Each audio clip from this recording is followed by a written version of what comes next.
So I haven't made a solo top 10 in 3 months now. 3 months. Holy shit.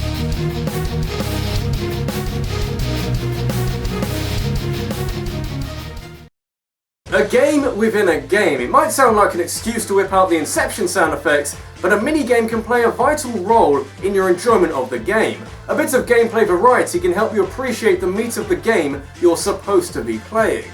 I have so much time for minigames. Even the best games can benefit from a brief change of pace. An option to put your epic adventure on hold for just a moment so you can go play some stupid minigame. Whether they put a more arcadey spin on an already existing mechanic within the game, or if they create something entirely different, it offers up the kind of break you can always turn to if your journey through the game starts to become a bit turgid. We all need a break now and then. Minigames thrive because of their simplicity. You don't need lines of dialogue to explain a backstory to put your actions in some kind of context. In fact, where we're going, we don't need context.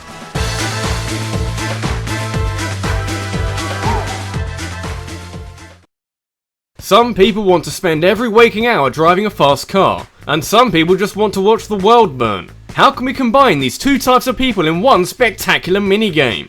Step forward Crash Mode from the world of Burnout.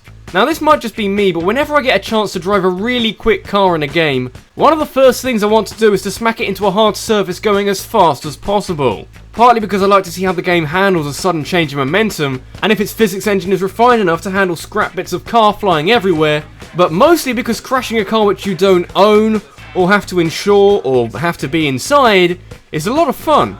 I realise I've managed to justify causing car crashes, but as long as you do it within the realms of a video game, you'll be fine. Stick to the rules of the road in real life. Don't try and cause a car crash, even if you're going for a high score. If I told you that Burnout's Crash Mode was a lot more complex than it looks, would you believe me? I guess it's the same kind of complicated as Smash Bros.'s home run contest. What might look like, yeah, I'm gonna hit it really hard, yeah, I made it fly, actually requires a bit of skill to get the best results. And the same could be said about ramming cars into moving traffic to cause enough explosions at the right points to cause the most carnage and get the most points. It pops up in a number of Burnout games, each with their own special quirks, but the general gist never really changes. Spent hours in traffic today? I reckon this will do you some good.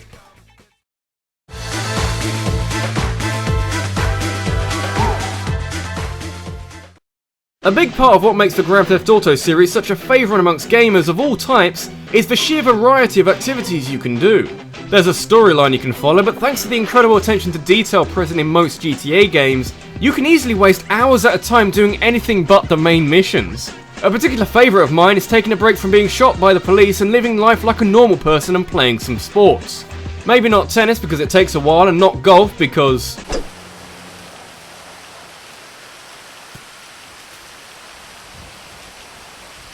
me off! It's golf, but bowling in Grand Theft Auto 4 still keeps me coming back. Nico's cousin Roman will keep bugging you to go bowling with him, but you can quickly see why. For me, the bowling minigame manages to get the right balance between the realism of the game and the amount of time you're willing to put forward towards it. It doesn't take hours to get through a game, so it's not like you've got to dedicate an entire portion of your life to play it. You can just show up, throw some balls around and get out of there. Life in GTA is fast paced, you can't afford to be standing around for too long.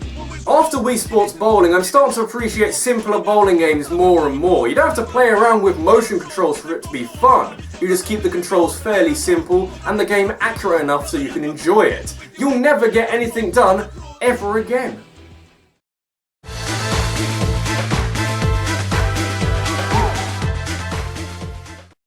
Final Fantasy games don't like to take the easy route very often. You just have to look at the average plotline of a Final Fantasy game for a pretty good example.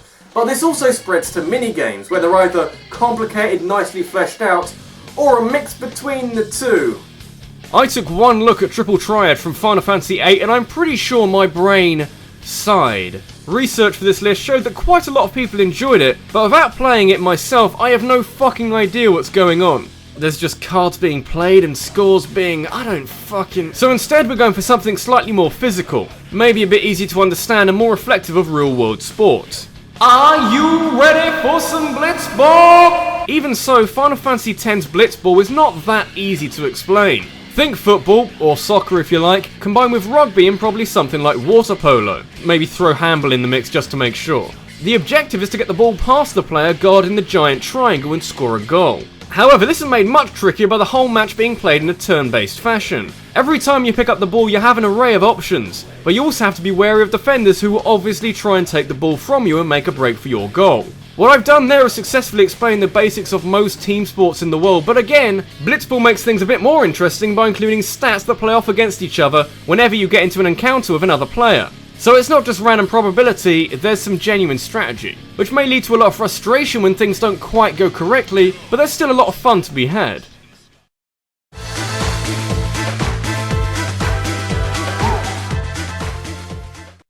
You'd probably be forgiven if you thought that Pokemon and Me and the super training from Pokemon X and Y were as good as it had ever gotten for minigames in a Pokemon game. They certainly work and actually have a wider role to play for your Pokemon, but the number of times you need to play them in order to get the most out of them really puts a dampener on them for me.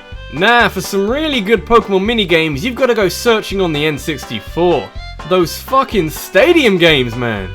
I have fonder memories of soaking up hours of the Pokemon Stadium minigames than I do of doing some actual battling.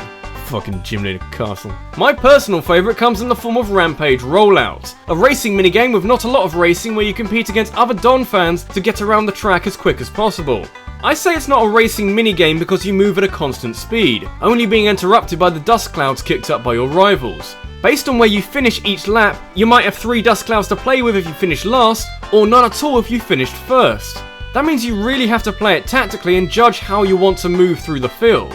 It's complex enough for it to be its own Pokemon spin-off game, but instead it lies alongside some other equally fleshed out minigames.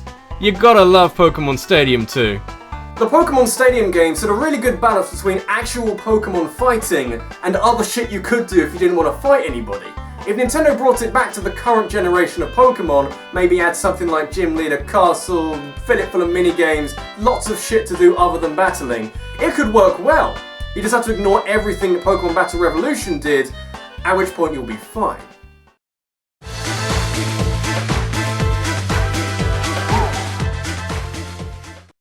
Sometimes I really enjoy when minigames are taking a well-established sport and doing strange, unspeakable things to it. Blitzball from Final Fantasy X is an RPG version of a whole load of different sports, but it's not the only direction you could take it in. Legends tell of a minigame where the tone of the game it's from is never truly deviated from, where chaos reigns supreme within nature's Colosseum. I speak of but one undertaking, the saga that is Kung Fu!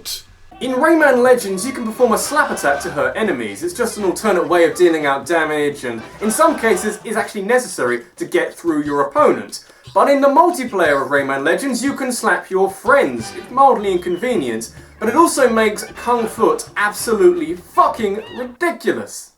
You can try and have some kind of football, volleyball style game, but that clearly falls apart when everyone can move around so freely. Get the ball in the net to score a goal sounds very simple, but because you can disorient adversaries by slapping them, this quickly becomes a game of tactics and a lot of communication between members of each team. The physics are a little clunky, but that only makes it more satisfying when you do score a goal, especially when you knock the goalkeeper out of their goal to do so. The only thing that hinders this minigame is the complete disregard for any kind of online multiplayer. I would have spent way more time on this if I didn't have to have a group of people with me every time I wanted to play it. Some seriously untapped potential there, Ubisoft.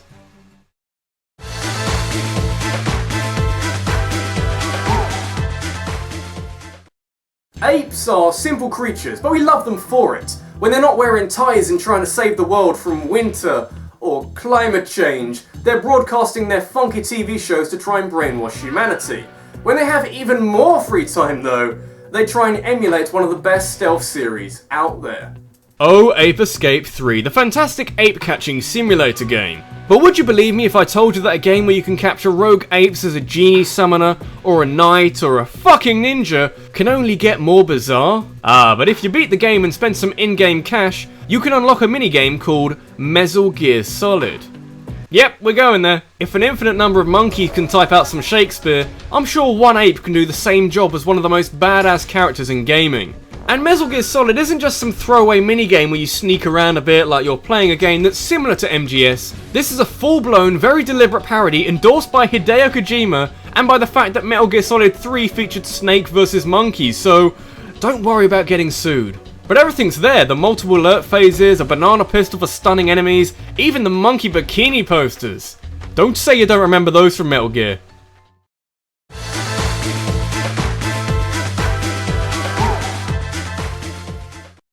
It's not too hard to imagine, but saving the world from destruction can be very taxing. Frankly, Zelda games make it a full-time job. There comes a certain point when no one else is gonna do it. The world fucking expects you to do it. And sometimes you just gotta tell them to go fuck themselves for a few minutes. You need a little time to relax. And what better way to do that than by going to the shooting gallery Majora's Mask? Actually, there's many better ways to do that than going to the shooting gallery Majora's Mask. Like fishing, for instance. Do you know how much time I spent fishing in Ocarina of Time? I mean, actually, it wasn't that much, because I preferred the horseback archery minigame in the Gerudo Fortress, but I like the idea of it. It's a nice relaxing minigame we can unwind after a hectic time saving the world. Just needs a few refinements here and there, and it'll be pretty amazing. Twilight Princess may have taken huge inspiration from Ocarina of Time in many different areas, but the one where I was hugely happy that they did was the fishing minigame tucked away high up Zora's River. And what can I say? It's fishing, but fleshed out a lot more from Ocarina of Time. Now you can invite Hina along for some insider tips. You can catch a much wider variety of fish using a selection of different lures, and you can even enter the fishing hole multiple times over to change the season. Considering that fishing isn't the most engaging of activities, it needs to make it up by being relaxing as fuck. And the new and improved fishing minigame really pulls through on that. Hyrule can go save itself. I heard there's an empty bottle around here somewhere.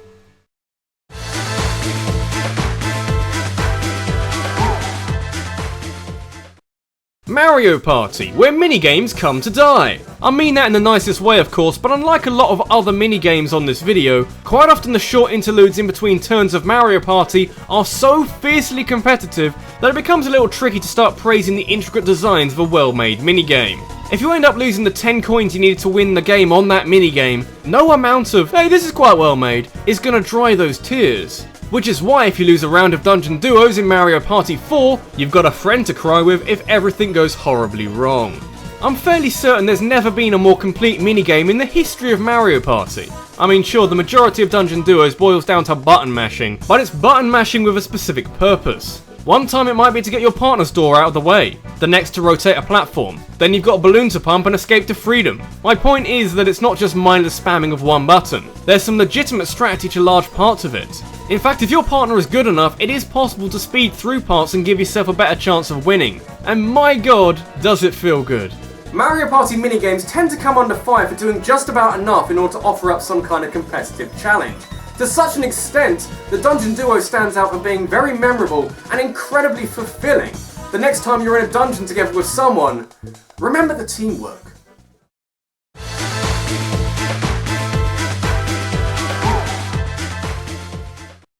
So, is it physically possible within the realms of human understanding and the vast molecular forces that govern our universe for me to talk about this next minigame without mentioning Skyward Sword? Fuck! Swordplay Showdown from Wii Sports Resort is a minigame where things happen.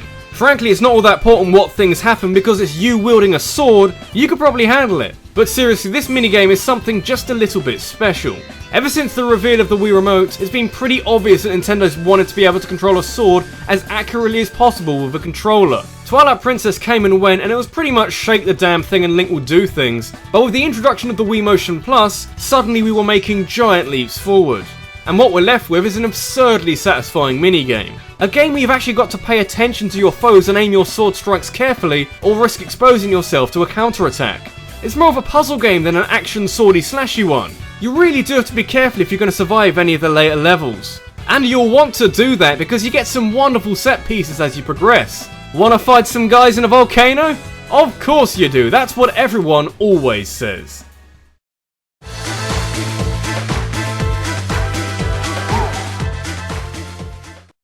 Quite a lot of the minigames featured on this video drastically change the usual gameplay of the game they star in order to give you an option of something entirely different to spend some time on. And that's completely fine, we wouldn't have got this far if it wasn't, but the slight issue you get is that they take some really strange deviations from what the game itself is. Some of them make a bit of sense like fishing in a Zelda game, but there's still some very bizarre minigames to be found in games with a completely different way of playing. Which begs the question, can you have a minigame that doesn't change a lot about your game? where you're not racing karts in a fighting game or playing Texas Hold'em in a Western game? Can you change very little about your game and still call it a minigame? You most certainly can, because there exists a domain where such a challenge has already been met. Where you don't have to worry about story or perspective and simply get on with things. Where you need to concern yourself with a pretense of horror or having to escort a whiny bitch in between hordes of zombies. Where all you do is shoot the living fuck out of zombies. I give you the Mercenaries. This strikes so many chords with me that I'm not so sure where to start. When Resident Evil 4 made the transition from dark, clunky horror game franchise to faster paced, more action style shooter game, I felt that, obviously, some of the fear factor was gone. It came back at certain points, but it was clear that Resi 4 was built with more of a third person shooter slant to it. So this made the Mercenaries minigame so much fun. This mode doesn't try to be dark and spooky. There's no real semblance of a horror game here. Just incredible arcade style fun where you chase high scores and insane combos. You no longer have to creep around corners all defensively. This is whatever character you want to pick going on the offensive and pumping a wide variety of zombies full of whatever gun you can find. It also makes a return in Resident Evil 5 where it, again, plays to the strength of the engine rather than the horror genre, but as Resident Evil 4 was the game I played first, I'm going to stick with that for my favourite minigame. This has been RabbidLuigi, and this minigame is so good that they combined Resi 4's and Resi 5's versions and released it on the 3DS as a standalone title, which admittedly has other issues, but your reward for beating Resident Evil 4 is to enjoy a stripped down version of the combat, where you don't have to worry about horror elements, you don't have to worry about puzzles, and the best of all, you don't have to babysit Ashley Graham.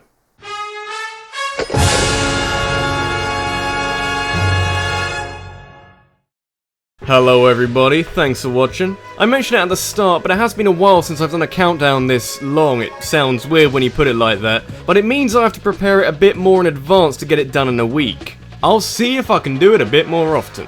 Anyway, we're back to top 5s next week, and there's a poll going on through Twitter and Facebook right now. You know where to find them.